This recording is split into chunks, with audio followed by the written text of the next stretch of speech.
మంచిర్యాల కార్పొరేషన్ను రాష్ట్రంలోనే ఉత్తమ మున్సిపల్ కార్పొరేషన్గా తీర్చిదిద్దడమే తమ లక్ష్యమని డిప్యూటీ మేయర్ రమ్య తెలిపారు.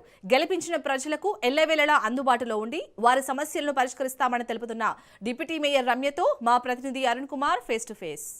మంచిర్యాల కార్పొరేషన్ ఏర్పడిన తర్వాత నూతన మొదటి మహిళా డిప్యూటీ మేయర్గా కూడా రమ్య గారు అయితే పదవి బాధ్యతలు చేపట్టడం జరిగింది. అభివృద్ధి విషయంలో మంచిర్యాల కార్పొరేషన్ ఏ విధంగా ముందుకు తీసుకెళ్తారు, ఆమె దృష్టికి వచ్చినటువంటి సమస్యలను ఏ విధంగా పరిష్కరిస్తారనే విషయాలు తెలుసుకోవడానికి మన దగ్గర డిప్యూటీ మేయర్ రమ్య గారు చెప్పండి మేడం, ఎట్లా ఉన్నది పరిస్థితి? మీరు ఈ మొదటిసారి ఎలక్ట్ అయ్యారు, వెంటనే ఏదైతే డిప్యూటీ మేయర్ కూడా సెలెక్ట్ అంటే ఎన్నిక కావడం జరిగింది, ఎట్లా మీరు అభివృద్ధి విషయంలో ముందుకెళ్తారు? ముందుగా పెద్దలు ప్రేమ్ సాగర్ రావు గారికి మరియు మాజీ డీసీసీ అధ్యక్షురాలు సురేఖమ్మ గారికి నా హృదయపూర్వక నమస్కారాలు.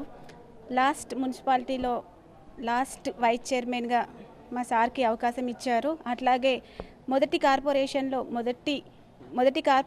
మొదటి డిప్యూటీ మేయర్గా నాకు అవకాశం ఇచ్చిన పెద్దలు ప్రేమ్ సాగర్ రావు సురేఖమ్మ గారికి మరోసారి నా పాదాభివందనాలు. అట్లాగే 54వ డివిజన్ ప్రజలకు కూడా నా వందనాలు. మంచిర్యాల కార్పొరేషన్ను నెంబర్ 1 కార్పొరేషన్గా తీసుకెళ్లడమే మా ఉద్దేశము.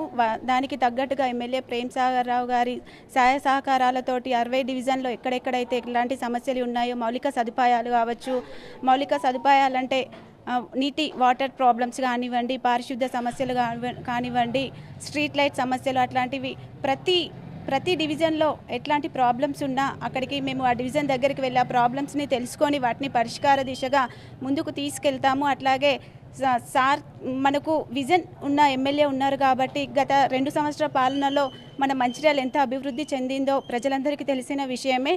అట్లాగే మన వాడ బాగుంటేనే పట్టణం బాగుంటుంది, పట్టణం బాగుంటేనే జిల్లా బాగుంటుంది. కాబట్టి ఆ దిశగా ప్రతి డివిజన్లో ఉన్న సమస్యలను తెలుసుకొని మేము ముందుకు సాగుతూ సార్ సహాయ సహకారాలతోటి ముందుకు వెళ్తూ మంచిర్యాలని నెంబర్ 1 కార్పొరేషన్ దిశగా ముందుకు తీసుకెళ్లడమే మా లక్ష్యం. 54వ డివిజన్లో అక్కడక్కడ కొద్దిగా పారిశుద్ధ్య సమస్యలు, అట్లాగే డ్రైనేజ్ సమస్యలు కొంతవరకు ఉన్నాయి. ఆ సమస్యలన్నిటినీ కూడా మేము పరిష్కరించి మా డివిజన్ని గ్రీన్ అండ్ క్లీన్గా ఉండేలాగా మేము చూసుకుంటాము.